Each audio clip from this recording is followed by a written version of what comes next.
Salpe, Wanyambe.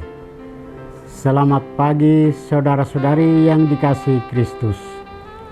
Mari kita mengawali hari baru dengan mendengarkan firman Tuhan yang diambil dari Injil Markus pasal 6 ayat 45 sampai dengan 52. Tuhan bersamamu.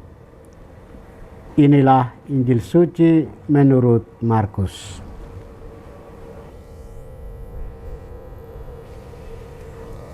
Sesudah memberi makan 5.000 orang, Yesus segera memerintahkan murid-muridnya naik ke perahu dan berangkat lebih dahulu ke seberang ke Betsaida.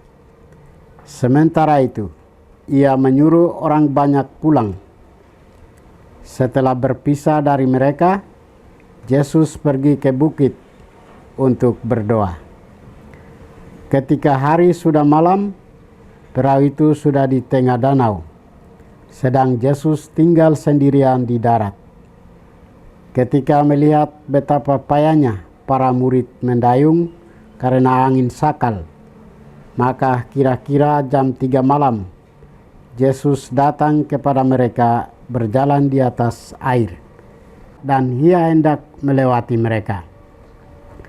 Ketika melihat dia berjalan di atas air, mereka mengira bahwa ia adalah hantu. Lalu mereka berteriak-teriak, sebab mereka semua melihatnya dan sangat terkejut. Tetapi segera Yesus berkata kepada mereka, "Tenanglah, aku ini, jangan takut." Lalu Yesus naik ke perahu mendapatkan mereka, dan angin pun redalah. Mereka sangat tercengang dan bingung, sebab sesudah peristiwa roti itu mereka belum juga mengerti, dan hati mereka tetap degil. Demikianlah sabda Tuhan. Saudara-saudari yang dikasihi Kristus, tema kita hari ini adalah berani melangkah di tengah badai. Dalam Injil hari ini dikisahkan Yesus berjalan di atas air. Dari kisah ini mengingatkan kita akan beberapa hal. Pertama, doa dan syukur merupakan kekuatan bagi orang beriman dalam berbagai kesulitan hidup. Setelah melakukan mujizat besar, Yesus menyendiri ke bukit untuk berdoa. Ia mengingatkan kita bahwa di tengah kesibukan dan keberhasilan, relasi pribadi dengan Allah harus tetap diutamakan. Doa dan syukur menjadi sumber kekuatan yang memampukan kita menghadapi berbagai tantangan hidup. Kedua, badai dalam ketaatan. Para murid mengalami badai justru ketika mereka taat pada perintah Yesus untuk menyeberang danau. Ketaatan itu berubah menjadi ketakutan dan kecemasan saat angin sakal mengamuk. Hal ini mengingatkan kita bahwa badai hidup tidak selalu datang karena pemberontakan, tetapi sering justru saat kita setia mengikuti kehendak Tuhan. Badai menjadi bagian dari perjalanan iman yang menguji dan memurnikan kepercayaan kita kepadanya. Ketiga, kehadiran Tuhan di tengah ketakutan. Ketika para murid melihat Yesus berjalan di atas air, mereka justru ketakutan dan mengiranya hantu.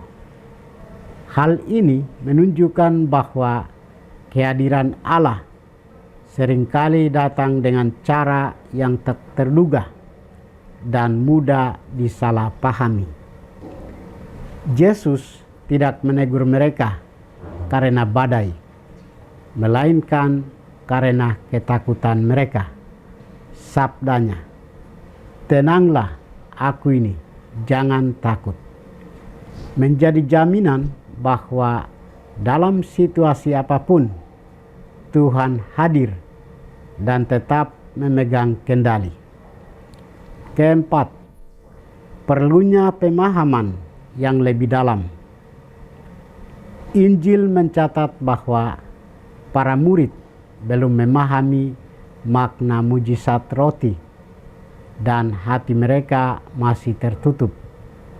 Meskipun telah menyaksikan karya-karya Yesus, iman mereka masih terbatas.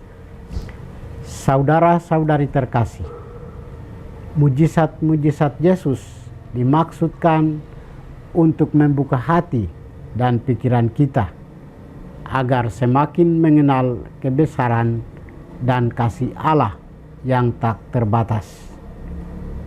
Dalam angin sakal kehidupan yang mengancam perahu hidup kita, marilah kita mendengarkan suara Yesus yang meneguhkan, "Tenanglah, aku ini, jangan takut."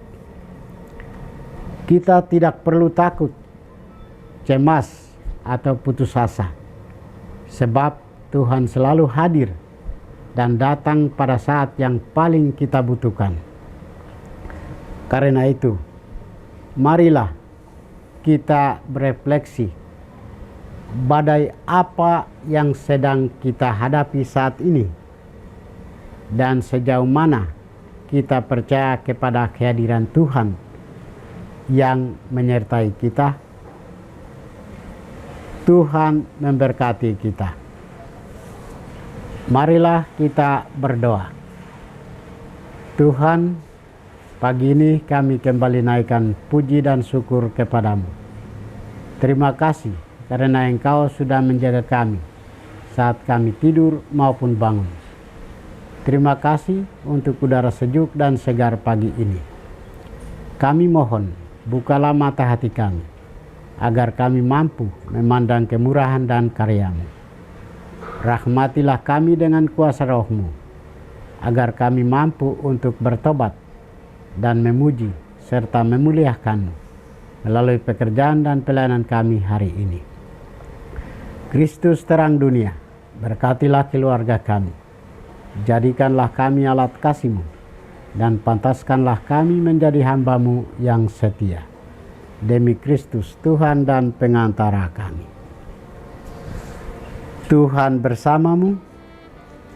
Semoga kita sekalian, orang-orang yang kita kasih dan doakan, seluruh aktivitas kita hari ini dibimbing, dilindungi, dan diberkati oleh berkat Allah yang Maha Kuasa, Bapa dan Putra dan Roh Kudus.